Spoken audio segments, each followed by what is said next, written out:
Proses eksekusi lahan di Batubara, Sumatera Utara berlangsung ricuh. Warga tak terima dengan nilai jual tanah yang dianggap merugikan.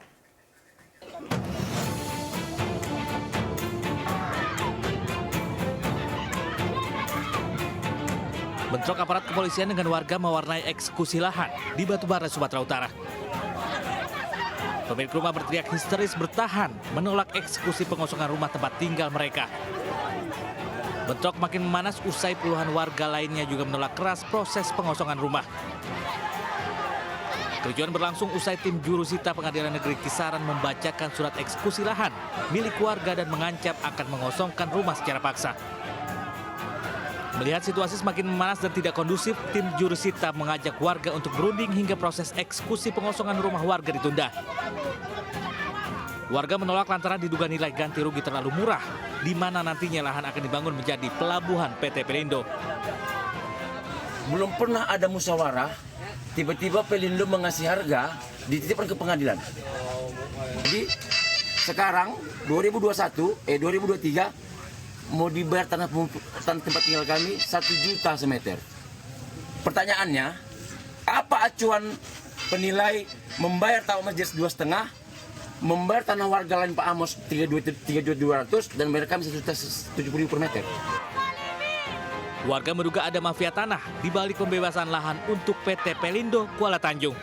Warga pun meminta haknya untuk menerima ganti rugi yang layak dan tidak berpihak. Dari Batubara, Sumatera Utara, Fadli Pelka, Anyus melaporkan. Gara-gara di smackdown teman mengajinya, seorang siswa kelas 3 SD di Jember, Jawa Timur alami patah lengan bahu kirinya. Orang tua pelaku yang tak mau membantu biaya operasi korban di rumah sakit membuat orang tua korban terpaksa melaporkan kasus kekerasan ini kepada polisi.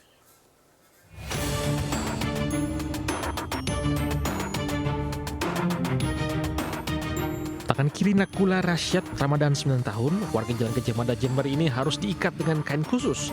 Kondisi tangannya cepat sembuh usai operasi. Dari hasil ronsen diketahui jika bagian lengan bahunya patah. Kemudian dilakukan tindakan medis oleh keluarga korban atas biaya sendiri, hingga korban harus dioperasi dengan pemberian pen di lengan bahunya. Sayangnya meski korban alami patah bagian lengan bahunya, namun orang tua anak yang membanting Nakula enggan bertanggung jawab untuk membantu biaya operasi, bahkan biaya pengobatan.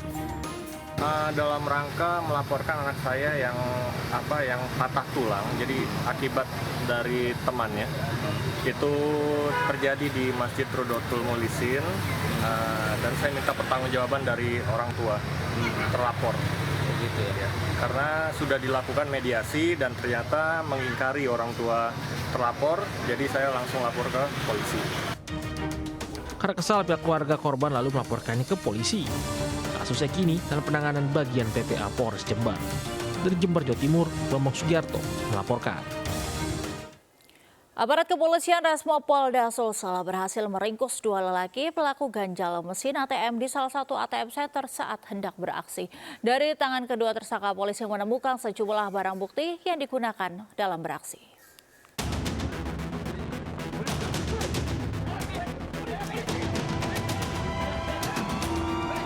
Dua pelaku ganjal ATM ini terpaksa dilumpuhkan petugas kepolisian karena melawan saat diamankan di salah satu gerai ATM, Kota Palu, Sulawesi Tengah. Pelaku bahkan sempat kabur saat digiring ke mobil polisi. Penangkapan H dan A berawal saat korbannya hendak mengambil uang tunai di salah satu mesin ATM, namun saat kartu ATM-nya tertelan, salah satu pelaku menghalangi korban untuk mengambil kartunya. Korban pun teriak dan menarik perhatian warga. Polisi langsung mengamankan kedua pelaku yang kerap melakukan aksi kejahatan ini di sejumlah kota, diantaranya Bogor, Makassar, dan Palu. Penangkapan kedua pelaku juga merupakan hasil penyelidikan pengerusakan ATM di Jalan Sultan Alauddin, Kabupaten Goa, Sulawesi Selatan. Pelaku terlibat dalam aksi kejahatan ini lantaran terlilit utang kepada rentenir di kampungnya. Iya, karena dia jaga tadi saya, Pak. Dia jaga tadi saya, Pak, ambil. Dia larang. Uangnya ada hilang, Mbak ya? Tidak ada. Sudah ada aman berarti, Mbak ya? Belum sempat tarik, cuma dia sudah jaga saya di situ. Usai menjalani penanganan medis di rumah sakit, kedua tersangka langsung digiring ke Mapolda Sulawesi Selatan guna menjalani proses lebih lanjut. Dari Kota Makassar, Sulawesi Selatan, Muhammad Nurbone, Anyus melaporkan. Pemirsa, sebuah rumah berlantai 2 di kawasan Johar Baru, Jakarta Pusat ludes terbakar. Sementara di Underpass Mampang, Jakarta Selatan, sebuah motor ludes terbakar diduga mengalami korsleting kelistrikan pada bagian mesin.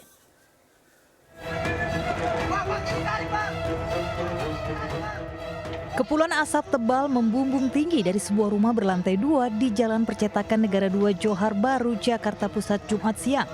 Kobaran api yang membesar membuat lantai 2 rumah tersebut ludes dilalap si jago merah.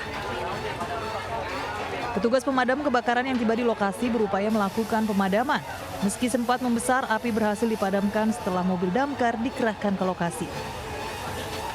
Kebakaran diduga akibat ledakan gas LPG dari tabung 3 kg.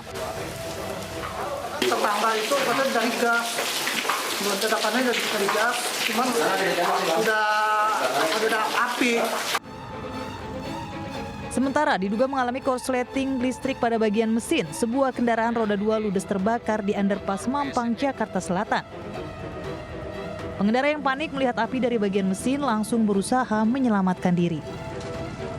Dari Jakarta, Rani Sanjaya dan Rio Manik, iNews melaporkan. Akibat kebocoran tabung gas LPG, kebakaran hebat melanda sejumlah hunian di rumah susun Tanah Tinggi, Johar Baru, Jakarta Pusat, Jumat sore. Petugas damkar berupaya memadamkan api yang membakar rumah susun Tanah Tinggi di Jalan Baladewa, Johar Baru, Jakarta Pusat, Jumat sore. Warga rusun langsung berhamburan keluar menyelamatkan diri lantaran amukan si jago merah yang berasal dari lantai 3 telah merambat ke lantai 4. Diduga penyebab utamanya adalah kebocoran tabung gas LPG 3 kg dari salah satu unit hunian yang sedang ditinggal pergi penghuninya. Karena warga sekitar sempat mendengar beberapa kali suara ledakan sebelum api berkobar hebat.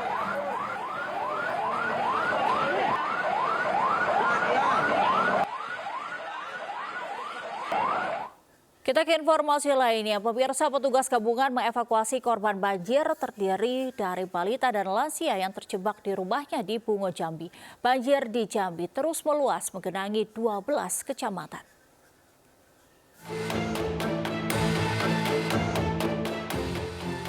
Dengan menggunakan perahu karet, tim gabungan mengevakuasi ribuan warga yang terjebak banjir di Dusun Puntiluhur, Kecamatan Bungodani, Kabupaten Bungo, Provinsi Jambi.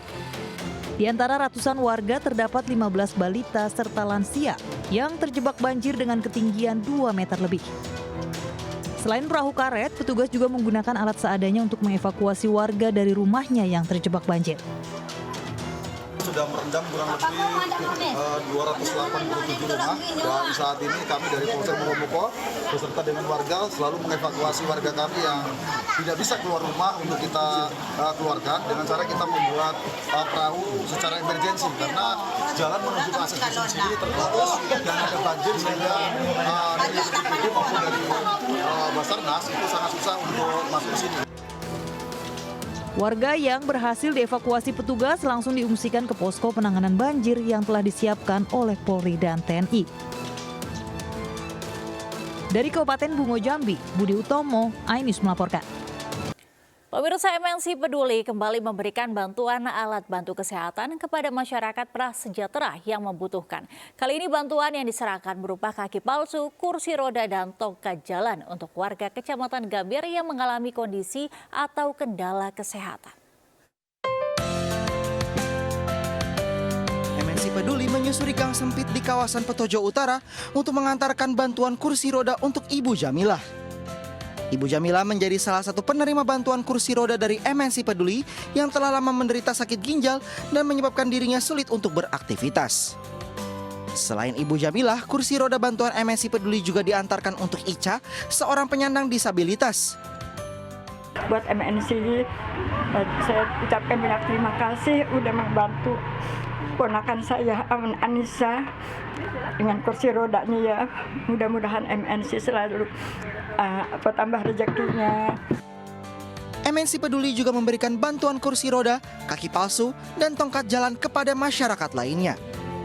Bantuan ini diserahkan langsung Eksekutif Chairwoman MNC Group Liliana Tanusudibyo di iNews Tower, Jakarta. Saya sih merasa terbantukan ya kalau untuk saya sendiri pribadi. ya mudah-mudahan aja MNC Peduli ke depannya lebih bisa memprihatinkan yang cacat seperti saya inilah. Kami selalu berkomitmen untuk memberikan bantuan pada orang-orang yang membutuhkan di sekitar kami. Jadi hari ini kami memberikan 7 bantuan kepada alat kesehatan berupa kursi roda, kaki palsu, dan tongkat untuk orang-orang yang membutuhkan daerah Jakarta Pusat ya. Saya sangat berterima kasih dan mengapresiasi kegiatan ini yang dilaksanakan oleh MNC Peduli, karena ini adalah suatu bentuk kolaborasi dan kepedulian terhadap warga kita, khususnya di Kelurahan Duri Pulo dan Kelurahan Tojo Utara yang memang sangat padat warganya yang membutuhkan. Bantuan MNC Peduli ini menjadi komitmen dalam membantu masyarakat dan meringankan beban sesama. Tim Liputan iNews melaporkan. 2 supir bus antar lintas provinsi terlibat cekcok di Jalan Lintas Sumatera Asahan, Sumatera Utara. Keributan terjadi lantaran salah satu bus mengemudi secara ugal-ugalan hingga membahayakan pengendara lain.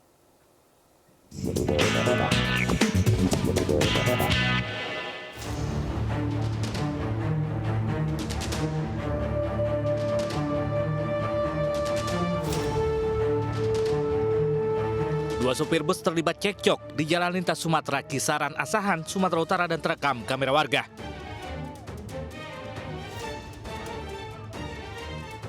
Seorang supir bus kuning dipaksa turun dan terkena tamparan keras.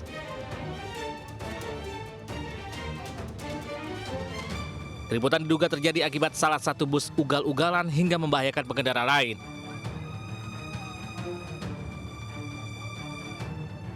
Beruntung aksi keributan dapat dilerai warga sekitar dan bus kembali melanjutkan perjalanan.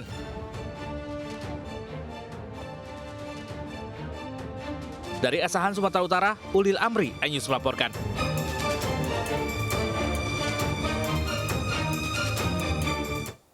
Ratusan warga Rohingya di Kecamatan Muara 3, Kabupaten Pidi diusir warga kini berada di kawasan hutan belantara perbatasan Pidi dan Aceh Besar. Lokasi tersebut selama ini nyaris tak berpenghuni. 180 warga etnis Rohingya tinggal di kawasan hutan perbatasan Pidi dan Aceh Besar, tepatnya di Desa Tuhabile, pasca diusir warga Kecamatan Muara 3, Kabupaten Pidi Jumat dini hari. Para pengungsi ini terlihat kebingungan dan kelaparan, bahkan tidak sedikit dari anak-anak terlihat lemas dan tertidur beralaskan tanah. Hingga kini Aceh sudah didatangi 6 gelombang pengungsi Rohingya, di mana 3 kapal berlabuh di Kabupaten Pidi, 1 di Kabupaten Biren, 2 Aceh Timur, serta 2 kapal kota Sabang, dengan total mencapai 1.734 orang.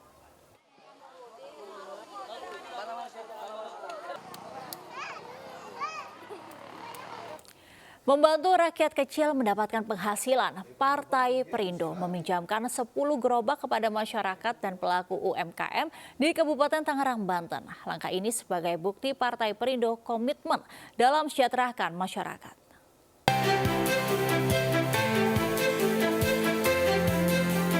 Ketua Umum Partai Perindo Haritanu Sudibyo menyerahkan langsung 10 gerobak pinjaman dari Partai Perindo kepada masyarakat yang membutuhkan di Kabupaten Tangerang, Banten. Sejumlah caleg Partai Perindo turut serta dalam penyerahan gerobak Partai Perindo ini. HT berharap keberadaan gerobak Partai Perindo bisa menumbuhkan ekonomi baru untuk pembangunan bangsa. Gerobaknya kita ganti dengan gerobak yang baik. Harapannya adalah mereka bisa makin berkembang, makin sukses, pendapatannya makin besar, sehingga kehidupan rumah tangga mereka bisa lebih baik. Ini adalah perjuangan daripada Partai Perindo bagaimana mempercepat peningkatan kesejahteraan rakyat kecil khususnya. Kalau ini bisa masif secara nasional, maka Indonesia pasti lebih cepat maju. Ya, semoga makin maju, semakin jaya buat Perindo. Semoga buat yang lainnya makin sukses terus, buat ngebantu masyarakat yang lainnya. Terima kasih buat Partai Perindo udah membantu buat usaha, semoga semakin maju, sukses. Tidak hanya pinjaman gerobak, Ketua Umum Partai Perindo Haritanu Sudibyo juga meluncurkan Misty Cannon Truck yang diinisiasi oleh caleg Partai Perindo. Misty Cannon Truck akan membantu mengatasi polusi udara di Kabupaten Tangerang khususnya. Kalau untuk truk Canon Misty ini memang untuk seluruh masyarakat karena fungsinya sendiri adalah untuk menetralisir udara yang berpolusi menjadi udara yang segar. Jadi memang saya mengkontribusikan ini untuk Partai Perindo agar manfaat Perindo itu langsung berimpact ke masyarakat. Misty Cannon Truck menjadi bukti Partai Perindo dalam memperjuangkan kualitas udara yang bersih bagi masyarakat. Dari Kabupaten Tangerang, Banten, Aimarani Esra Ambarita, Fakih Satrio, iNews melaporkan. Pemirsa, memasuki libur panjang Natal dan Tahun Baru, puluhan kendaraan wisatawan memadati gerbang tol Paster, Kota Bandung. Peningkatan arus kendaraan diprediksi masih terus meningkat hingga beberapa hari ke depan.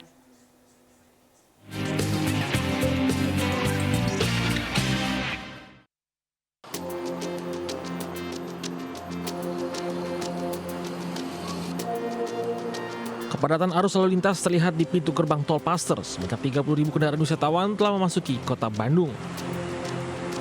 Meningkatnya arus kendaraan ke Bandung disebabkan libur panjang Natal dan Tahun Baru. Kota Bandung masih menjadi tujuan favorit lantaran banyaknya tempat wisata, kuliner, hingga perbelanjaan. Diprediksi kepadatan kendaraan masih terus bertambah. Di gerbang tol, sejumlah ruas jalan protokol selepas tol juga terjadi kepadatan. Dari Bandung, Jawa Barat, Ernan David melaporkan. Pemirsa, memeriahkan Natal, patung es bertema Natal dipahat di sebuah wahana bermain salju di Bekasi, Jawa Barat. Dekorasi patung es karya pewahat Tiongkok ini pun menjadi daya tarik tersendiri pengunjung yang datang.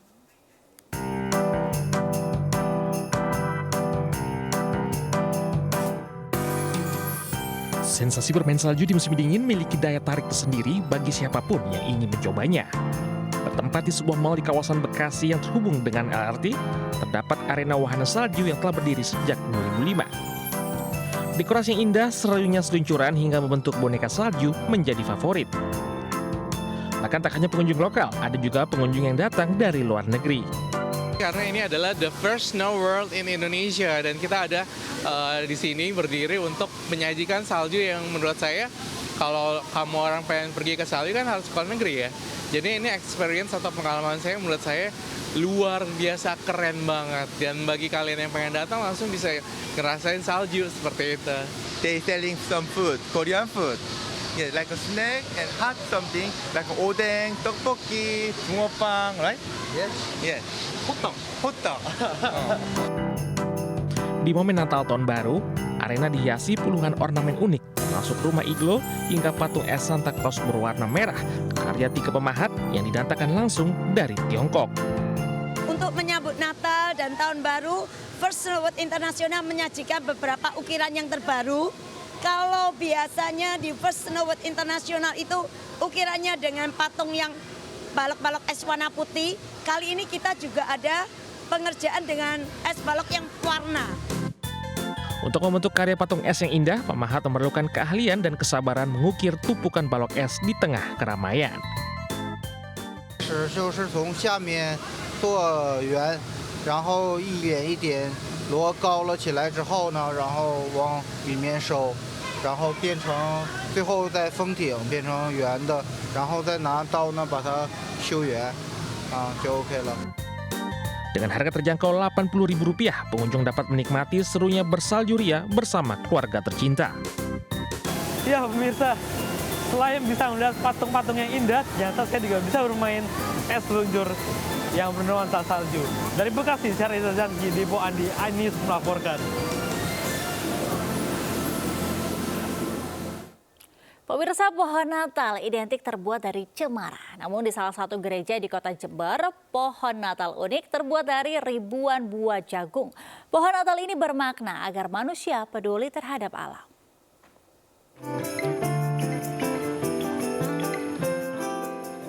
Jika biasanya pohon Natal terbuat dari cemara, nah di Gereja Katolik Santo Yusuf Jember, Jawa Timur, jemaat membuat pohon Natal terbuat dari ribuan buah jagung. Ribuan jagung ini disusun hingga membentuk pohon Natal, kemudian dihiasi dengan rumbai dan lampu hias agar lebih cantik. Dibutuhkan waktu 2 hari untuk membuat pohon Natal setinggi 6 meter ini. Pohon Natal bernuansa jagung ini memiliki makna agar manusia peduli dan melestarikan alam. Selain mempersiapkan pohon Natal, jemaat muda-mudi juga membersihkan perlengkapan misa Natal agar bersih dan mengkilat.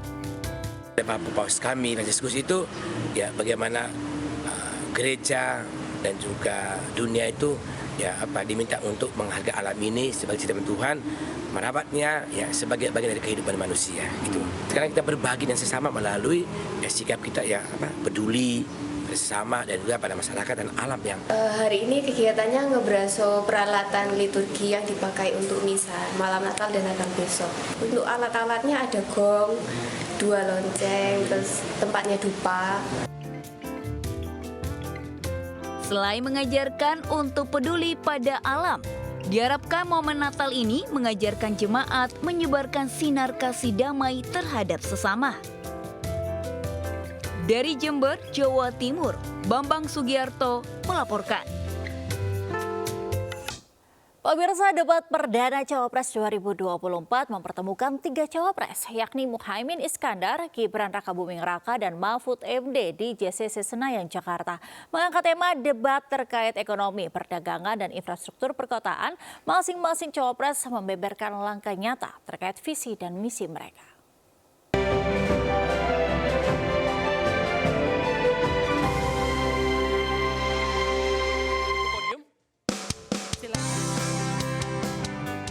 Debat perdana Cawapres 2024 diselenggarakan di JCC Senayan, Jakarta.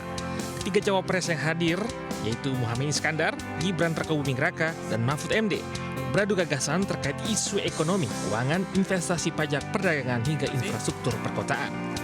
Dalam sesi terakhir, Cawapres nomor urut 3 Mahfud MD sempat mengganti baju dari pakaian khas Jawa Timur berganti baju dengan kemeja berslogan Tas-Tas yang memiliki makna bekerja dengan cepat dan tepat sasaran.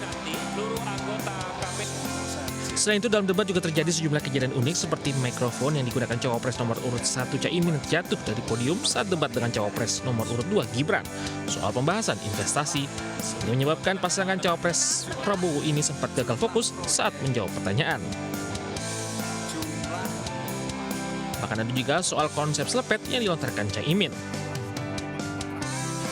Di debat ini, Gibran Rakabuming Raka yang berlatar belakang seorang wali kota juga terlihat fasih dalam debat.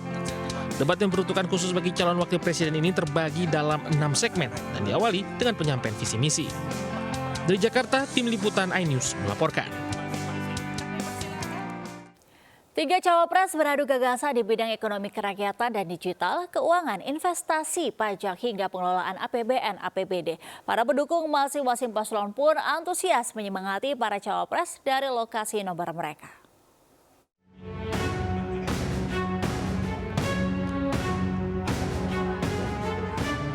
Putra calon Presiden nomor urut 3 Ganjar Pranowo Alam Ganjar menghadiri nonton bareng debat Cawapres bersama ratusan pendukung Ganjar Mahfud di Rumah Aspirasi Ganjar Mahfud Menteng, Jakarta Pusat. Alam mengenakan kaos dan celana hitam dengan slayer merah di leher. Sementara pendukung Ganjar Mahfud hadir menggunakan baju hitam dan putih dengan gambar wajah Ganjar Mahfud atau tulisan Taste Satset.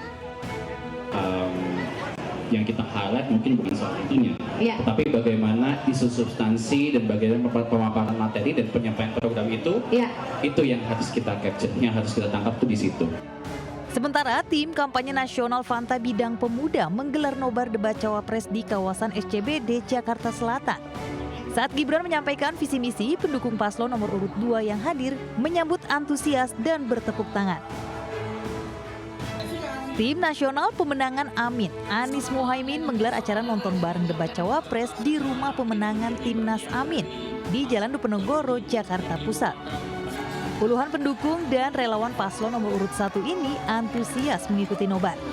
Sejumlah atribut dan properti dikenakan dalam menyemarakkan dukungannya. Para pendukung pun bersorak ria menggaungkan ungkapan perubahan saat Muhaimin Iskandar hadir di antara 2 pasangan calon wakil presiden Gibran Rakabuming Raka dan Mahfud MD. Dari Jakarta, tim liputan iNews melaporkan.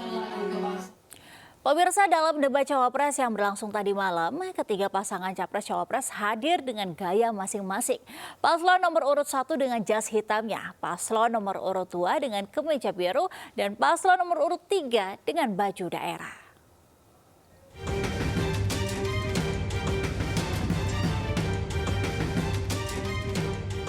Pasangan Capres-Cawapres nomor urut 3, Ganjar Pranowo dan Mahfud MD mengenakan baju adat di debat Cawapres 2024 yang digelar di Jakarta Convention Center Senayan, Jakarta, Jumat malam.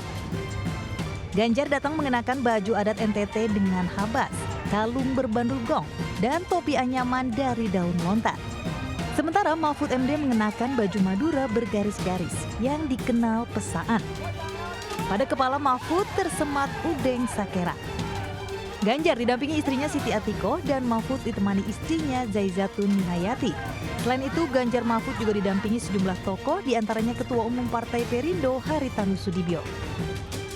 Sejumlah pendukung paslon nomor urut 3 pun nampak mengenakan baju adat, sekaligus sebagai peringatan Hari Ibu. Perempuan nggak boleh ditinggal, kaum disabilitas nggak boleh ditinggal, dan kelompok-kelompok rentan yang lainnya. Ekonomi kerakyatan harus inklusif. Nah, pesan itu yang ingin kita sampaikan kepada publik melalui ekspresi berpakaian kami. Sementara pasangan calon nomor urut 2 Prabowo Subianto dan Gibran Rakabuming Raka mengenakan kemeja biru seperti saat debat pertama Capres digelar. Pasangan calon nomor urut 1 Anies Imin kompak memakai kemeja putih berbalut jas hitam serta mengenakan peci. Dari Jakarta, tim liputan iNews melaporkan. Ya, pemirsa, sebelumnya jelang debat Cawapres perdana, Cawapres nomor urut 3 Mahfud MD menyempatkan diri bermain bersama cucunya di sebuah mal di kawasan Jakarta Selatan.